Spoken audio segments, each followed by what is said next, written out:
Coronation Street confirms a new attack mystery, as Bernie is arrested.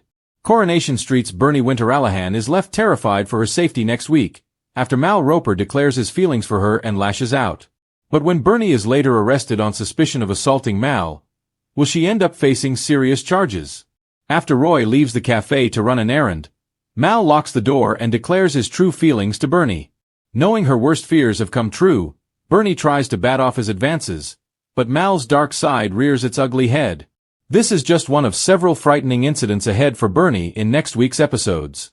With Dev and Asha away on a dad and daughter trip, Bernie arrives home on her own. And it's there that she notices that her head has been chopped out of her wedding picture. Terrified, Bernie flees her house in a panic. She's alarmed to realize that Mal has been in her house, but will she confide in anyone about her torment? Still petrified, Bernie bravely confronts Mal with a defaced wedding photo, before accusing him of breaking into her and Dev's home. Mal vehemently denies the allegation, but Bernie demands that he returns to Inverness, or she will file a report with the police. Later at number 7, Bernie is on high alert when she hears someone arrive at her door. Assuming that it could be Mal, Bernie reaches for a nearby golf club in case she needs to defend herself. However, the unexpected guest turns out to be her son Kit Green. This gives Bernie the confidence to open up about her wild night with Mal, and also the misery that he's put her through since. Later, Mal bursts through the cafe doors and publicly lambasts Bernie, prompting Roy to chuck him out. Unaware of the chaos, Dev and Asha are on cloud 9 when they return from their getaway. But Bernie prepares to burst their bubble and share all that's happened while they've been gone.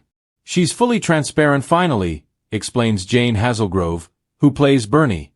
It has taken weeks and weeks on end, but it is the only option to her. She knows that if Dev knows what Mal has been up to, it will all be okay.